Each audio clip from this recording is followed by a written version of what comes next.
Hi there, welcome. Today we're discussing a very important topic and we're discussing it from the perspective of psychology as well as philosophy. So we've borrowed this from psychological literature as well as independent books. I've referenced them all so you will get a sense of what I'm talking about. But we're talking about the end of fear and whether it's possible to do so. And we'll begin this with a discussion around beliefs and the role that they have in shaping our relationship with fear. So let's dive in, let's have a look and let's see if we can take you to the end of fear. Now, beliefs give us psychological certainty. Any belief, whether it's religious or believing in a norm or believing in a theory, gives us a sense of psychological certainty. In some cases, conforming to a belief system can even give us physiological security. Beliefs also begets experiences. We then seek experiences consistent with our belief systems, for example, religious or educational. We seek religious experiences consistent with our beliefs, or we seek to develop and learning experiences that enhance or develop certain beliefs post we have learned something. What are beliefs though? Beliefs refer to, and these are academic definitions, to superstitions or commitments to tradition or ideologies that do not require a truth condition, unlike the way knowledge does. Beliefs are often based on evaluation judgments. Beliefs are episodically stored material influenced by personal experiences or cultural and institutional sources. They're often static. But beliefs are important. Beliefs shape our behavior and therefore they are often a trigger to achievement. For example, any business goal or a big achievement has roots first in belief of that reality that hasn't even occurred yet. The anticipation attached to beliefs breed fear as well. Almost any belief then breeds fear. Religion breeds fear, and even beliefs about a better future is accompanied by the fear of not achieving it. A negative belief or anticipation is fear in itself. An extreme sense of belief can make people take very hard stands, even to the extent of hating each other, and as we've seen in history, it can even be a root cause for violence and wars. Now, certainty is security. Beliefs work as providing a sense of psychological certainty over subjects that we do not have definitive answers to, and certainty is security. Whenever we are certain about something, we feel secure about it. The real world example of this is insurance. It provides a certain relief from an uncertain outcome. When any event interferes with this certainty, it causes fear because it makes us insecure. Now, insecurity can be a psychological or a physiological effect. Let's say you decide to go against a popular belief system in society, for example, religion, or at work against your popular leadership opinion. The end result is a risk taken, which by definition puts you in a less secure position. This may or may not actually lead to insecurity, and therefore is at least psychological insecurity that exists in your mind at the very least. The worst outcome of a psychological insecurity is always a physical threat of some sort on income, on your job, on your belonging, or even existential. Insecurities always make the certain uncertain. It can make us defensive or withdrawn or attacking or even aggressive. In either case, uncertainty hampers our ability, at least temporarily, to be able to create.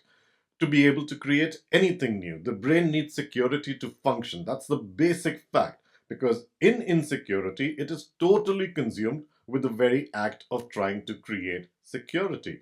There are all kinds of fear that are born out of this phenomenon of insecurities. Fear of survival, fear of failure, fear of unknown, fear of laughter, of ridicule, of belonging, of poverty, of rejection, of losing freedom, of dependence, of illness, and even death. In fear, there is a loss of freedom because, as we said, the brain is compelled to fall prey to the fear to create security first before doing what it otherwise might just want to do if it was free. Fear takes away the freedom to explore. Certain fears become all-inclusive purposes itself for people. Fear takes away the freedom to explore. Fear takes away abilities to see different perspectives. Fear shuts down to other experiences. The mind correlates everything to the belief that perpetuates fear, and politicians use this phenomenon particularly well. Fear also takes away our ability to be alive in the moment because it is constantly accompanied by anxiety or by stress or by worries. Now, thought is how we make sense of everything, right? Our basis for thought is the sum total of our intelligence, that is, our beliefs, knowledge, experience, learning, everything. That this is all stored in our memory. Therefore, thought is a function that is possible only through memory. Thinking means to conjure or come up with images from this memory and making connections to the occupation of the present. So, how does fear come alive? The movement of images in our thought process triggers a certain memory or triggers thinking through memory, which leads to certain judgments about the subject that we are thinking about. And this may bring uncertainty or insecurity to the fore, and that leads to fear. Fear is then born and alive, but fear has a distinction. Fear is different from danger. Now, see, danger is a now event. For example, you are listening to this right now and you spot a snake in your room. Now, that's an event that's occurring right now. It is danger, and your mind will automatically choose a reflex action to escape, to run, or to counter it. You won't have to really think. In danger, intelligence is usually automatically in operation. Fear, on the other hand, is a future event induced by beliefs and memory. Ask yourself this question in this moment, as you're listening to this or you're reading this, are you afraid? How will then fear enter your mind? Think about it. You will have to imagine a situation, you will have to activate thought, you will have to conjure images and bring fear into the present, won't you? Because it doesn't exist in the moment right now. You see, in this moment, there is no fear. You bring it through imagination. Fear is belief in operation, and beliefs are choices. When we think in terms of time, let's say from past to the future, the mind creates opposites or divisions of different possibilities or different things that can happen. These are beliefs about what may happen, what may go wrong. It may be needed for rational thinking and to come up with solutions, but the uncertainties arising out of the thought process end up consuming our minds with fear. The key to remember is that we bring it upon ourselves. As such, the event that we are imagining or that we are thinking about hasn't occurred and may never will. In this moment, for example, there is no fear, but we bring it in. And how do we bring it in? We bring it in by imagining, and then we influence behavior for an event that is not even real. For example, I might imagine that people will laugh at me if I'm a presenter, so to say, and never attempt it. Now, fear has already modified your behavior without ever being tested, and beliefs that people will laugh has acted as a catalyst, and an assumption that it is something terrible if people laugh is the second belief that has worked magic. The brain ignores every possible benefit to conform to the fear, and yet none of this has ever even occurred. It's all occurrence in the mind. Observe this occurrence in the mind. What is it doing? How does it bring fear into existence? If you just take a pause and you observe it, right? You sit by yourself and you observe this movement of thought, this movement of images in the mind, and you just simply observe it as to how it induces fear. Then what takes place? It automatically ends the fear because your intelligence and your brain will see through it the fact that it doesn't even exist in the first place.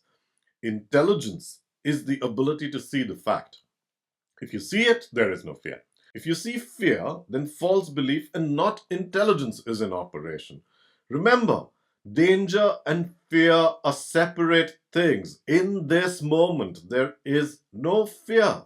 You will have to bring it in by thinking about it, and that is a matter of an active choice. In this very moment, you are not afraid. In this moment, there is no fear. How does fear enter your mind? The fear enters your mind when you bring it in through your imagination and you bring about a certain reality. It doesn't exist. And that is a huge insight in dealing with a lot of psychological fears that we have just imagined and made out to be real. But it's not really real because it's a creation of images, and you can observe the movement of those images. And when you do, quietly, are able to scan through what's happening in your mind, you will notice that you automatically have the ability to instantly put an end to the fear. See you again.